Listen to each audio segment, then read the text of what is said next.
Now, to our next guest from the home of the Easter Bunny. I heard last week from Minister Shane Jones that he will ensure the rollout of new regulatory changes from central government, such as the Essential Freshwater policy and the Indigenous biodiversity policies, are left in the drawer for now. But it appears regional councils are continuing on business as usual with plan changes, such as Plan Change 1 in the Waikato and the Tukituk Plan Change 6, with deadlines looming. So from her headquarters in Cromwell, we're joined by Landpro Executive Director Kate Scott to discuss. Kate, can we hear you? I'm just double checking.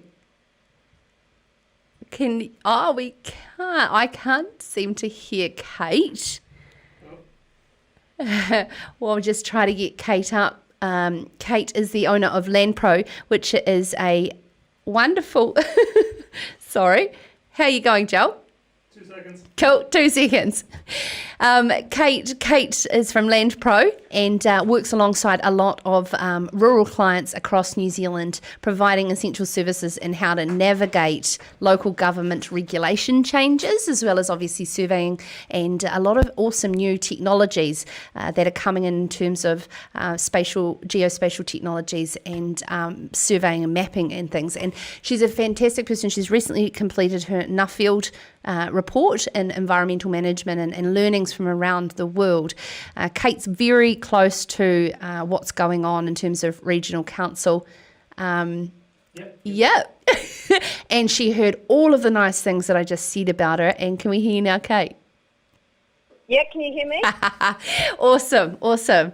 Thank you so much for joining us. Yeah, the old wireless broke up there out of Bannockburn. But how's things at the moment down there? How's the weather?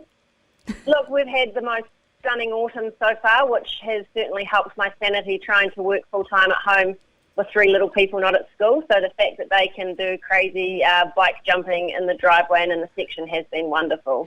So the sugar-induced high-pitched screaming over Easter you can kind of relate to? Look, I'll try not to give them too much sugar because I can't send them off to nanas. So I'm going to have to control the intake, I think. Yeah, and talking about that intro, I've got a point though, don't I, about this rabbit problem and just sort of encouraging it more by allowing the Easter Bunny to be an essential service.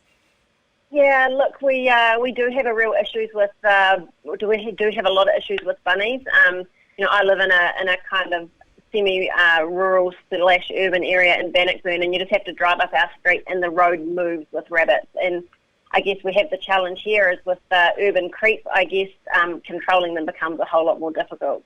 One of my fun things that my Uncle John used to do with me at Bendigo is he'd go, "Hey, Sarah, toot, watch this," and the entire hill would move. So yeah, exactly right. What the things we do for entertainment. Yeah, exactly. And who needs Netflix? Hey, Kate, you walk alongside farmers, as I was just saying before, to navigate a lot of these local government regulation changes.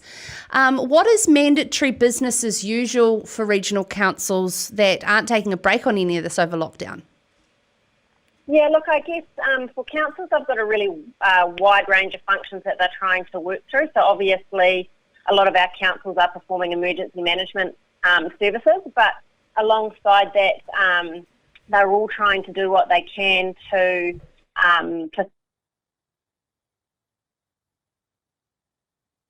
Sorry, are you there?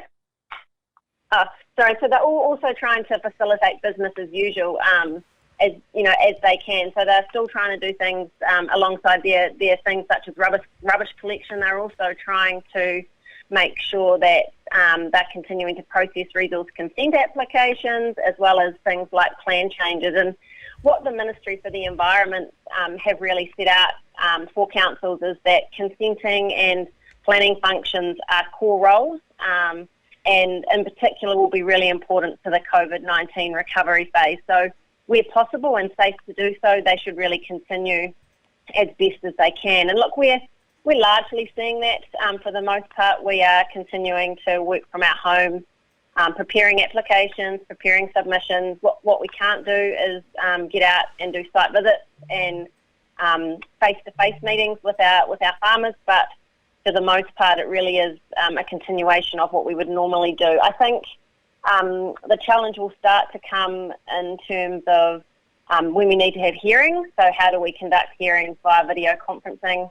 that may well create some challenges. But I guess the other thing that we're seeing is, at the moment, a lot of questions being asked around whether both applications should be publicly notified and whether plan changes should be notified at this time, and whether people have the capacity to participate in that process fairly, given the current situation of lockdown that we're all in. So that's some of the challenges we're trying to navigate just at the moment.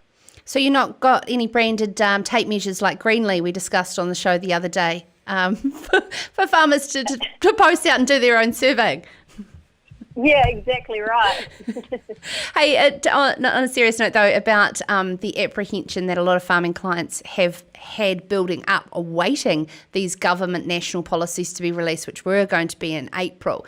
It's just really hard now, isn't it, in terms of business, making sound business decisions and not really knowing, especially as we're sort of sliding in to still on the table a September election.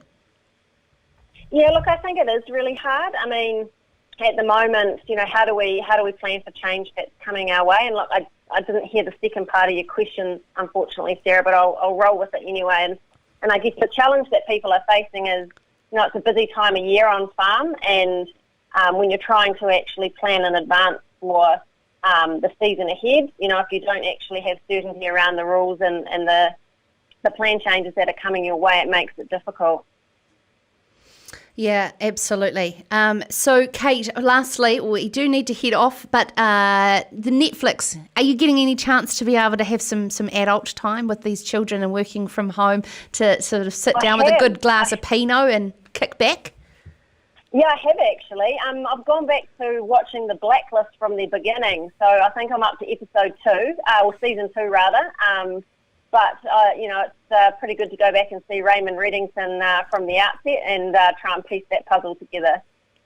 We've been getting at home to Heist. I highly recommend. If it's a very gripping bank robbery type one. Look, I'm always looking for recommendations. I kind of get a little bit of anxiety trying to choose what to watch because there's so much damn choice out there. Actually, one that I know would like as an entrepreneurial woman is Self-Made. Have you seen that one? Okay. That is the Noted. first African-American female millionaire in America, made her millions from hair product, for a rags to riches story. I saw the shorts for that. Yep. Yeah, it was like in the 30s. Yeah, really, really well worth the watch. And it's nice and quick Excellent. too, over 4 parts. Sounds great. I'll take you up on that recommendation. Fantastic. That's Kate Scott from Landpro covering off around how local councils are continuing on business as usual with regards to plan changes around the country. This is Sarah's Country.